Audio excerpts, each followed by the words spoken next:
भारतीय वायुसेना के लड़ाकू विमान तेजस के बारे में हम सब जानते हैं। स्वदेश निर्मित दूसरा लड़ाकू विमान 3 दशकों पहले इसका निर्माण प्रारंभ हुआ था। आखिरकार कई मुश्किलों के बाद तेजस वायुसेना का हिस्सा बना।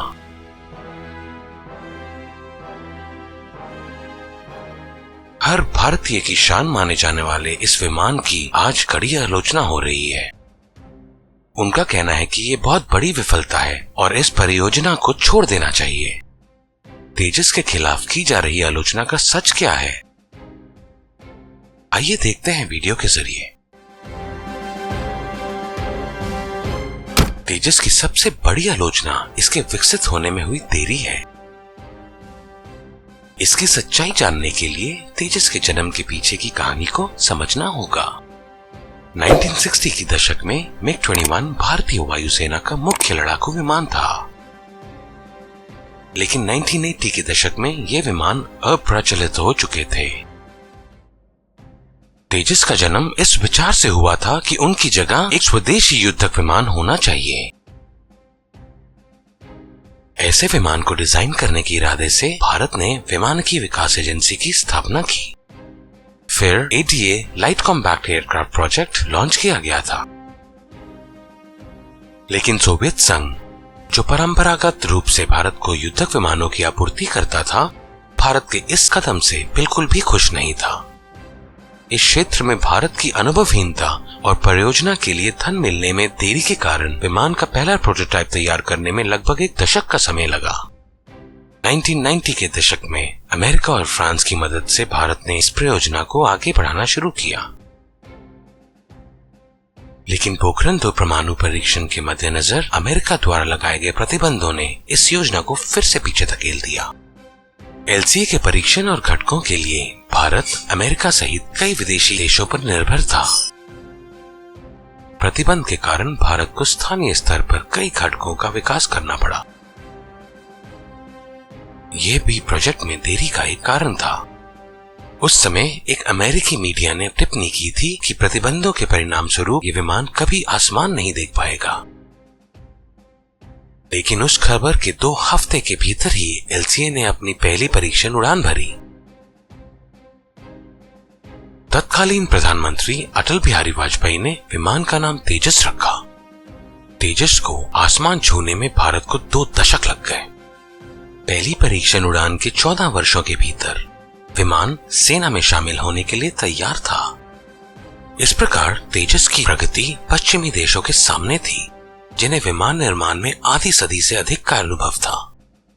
यह ध्यान दिया जाना चाहिए कि समकालीन चौथी पीढ़ी के Eurofighter Typhoon, Saab Gripen, Rafale और 5वीं पीढ़ी के AF-35 को युद्ध के लिए सुसज्जित होने में 15 साल लगे। क्योंकि इसे विकसित होने में इतना समय लगा, और इस बात पर दूसरा आरोप यह है कि तेजस पहले से ही अप्रचलित है। हमने देखा कि LCA को MiG-21 विमान के विकल्प के रूप में शुरू किया गया था। इस विमान ने न केवल अपने निर्माण के उद्देश्य को पूरा किया है, बल्कि ये MiG-21 को हर तरह से मात दे सकता है।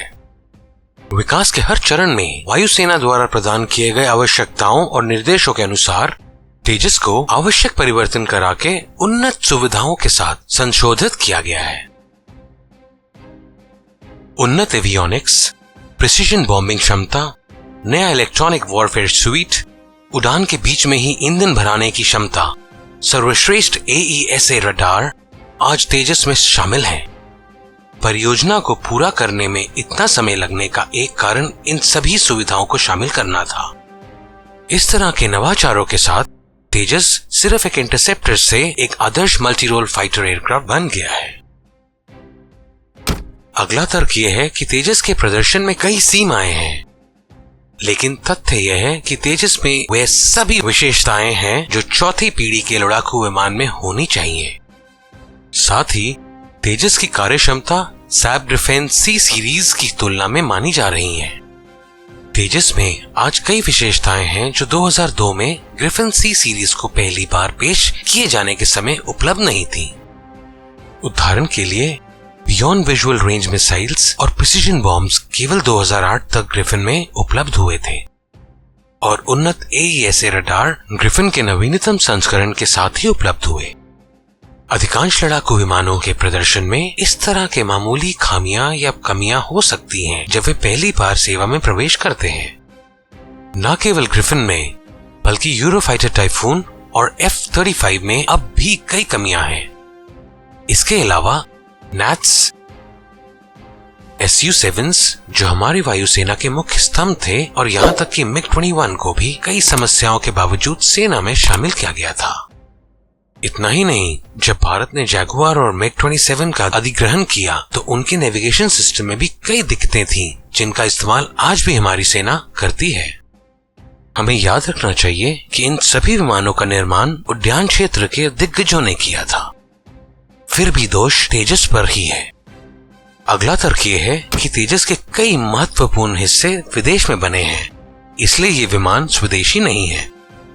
ये सच है कि इंजन और प्रिसिजन बॉम्ब, कई हथियार आयात किए जाते हैं, लेकिन इस विमान के कई अहम हिस्से घरेलू तौर पे बनाए गए हैं।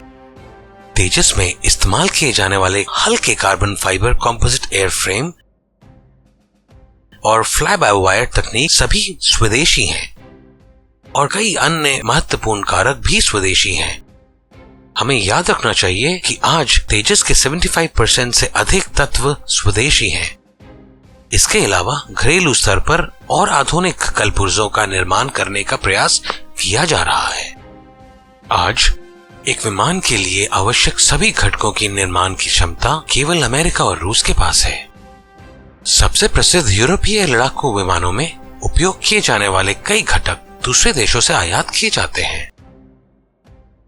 उदाहरण के लिए इंजेक्टर सीट और पायलट कंट्रोल सिस्टम सहित रफेल में इस्तेमाल किए गए कुछ घटक अमेरिकी निर्मित हैं। और कुछ लोगों का तर्क यह है कि स्थानीय स्तर पर विमान बनाने के लिए बहुत पैसे खर्च करने के बजाय विश्व स्तरीय विमान आयात करना बेहतर है। लेकिन हथियार आयात करना सेल फोन या कार आयात करने जैसा नहीं है। जब हम युद्धक विमान जैसे आधुनिक हथियार किसी दूसरे देश से खरीदते हैं तो उनकी सेवा और कलपुर्जों के लिए हमें उन पर निर्भर रहना पड़ता है। इससे स्वतंत्र नीतियों को आगे बढ़ाना मुश्किल हो जाता है। जब भारत ने परमाणु परीक्षण किए थे, अमेरिका और अन्य पश्चिमी देशों द्वारा हम पर लगाए गए प्रतिबंधों को नजरअंदाज नहीं किया जा सकता। दुनिया भर के विकसित देशों द्वारा नवीनतम विमान तकनीकों को पूरी तरह से गुप्त रखना केवल सैन्य कारणों से ही नहीं है, बल्कि उनके वित्तीय सुरक्षा को भी ध्यान में रखकर ही है। भौतिक विज्ञान और इंजीनियरिंग की उत्कृष्टता सर्वोत्तम विमान का आधार है। ये देश ऐसे विमानों के विपणन के माध्यम से भारी आर्थिक लाभ और बेहतर रोजगार के अवसर सुनिश्चित करते हैं। भारत तेजस जैसी जटिल परियोजना के एक सफल कार्यान्वयन से समान लाभ प्राप्त करने में सक्षम होगा। ये काफी आशावादी है कि अन्य देशों ने तेजस में रुचि दिखाई है। इसके अलावा ऐसे परियोजनाओं के उप उत्पादों का प्रयोग कई क्षेत्रों में किया जा सकता है। स्थानीय रूप से विकसित कावेरी इंजन पर्याप्त थ्रस्ट देने में सक्षम नहीं होने के कारण हम आज GE के F414 इंजन का उपयोग कर रहे हैं। हालांकि DRDO ने भारतीय नौसेना के युद्धपोतों में बूस्टर इंजन के रूप में उपयोग की जाने के लिए कावेरी गैस टरबाइन के रूप में इंजन को संशोधित करने की योजना बनाई है। ये भी उम्मीद है कि भविष्य में भारतीय ड्रोन को संचालित करने के लिए कावेरी इंजन का उपयोग किया जाएगा। और भी है, इस इंजन के ब्लेड के लिए विकसित किए गए कंपोजिट का उपयोग NTPC के कई बिजली संयंत्रों के टरबाइन ब्लेड में किया जा रहा है। आज हमारा देश विमान सहित कई नवीन तकनीकों के लिए विदेशों पर निर्भर है। 30 साल पहले हमारे देश द्वारा लिया गया फैसला आज साकार हो रहा है। इस तरह की रणनीतिक रूप से महत्वपूर्ण परियोजना को संकीर्ण आलोचना के डर से या किसी भी कारण से बंद नहीं किया जाना चाहिए। इसके बजाय इन्हें ऐसे कारणों के रूप में सोचें जिन्हें आपको अगले 30 वर्षों तक नियमित रूप से करना चाहिए। इसके बजाय हमें अगले 30 वर्षों के लिए तत्पर रहना होगा और आज की तुलना में बेहतर योजना बनानी होगी। तेजस की सफलता में जो सवाल उठा है उसका जवाब साफ है।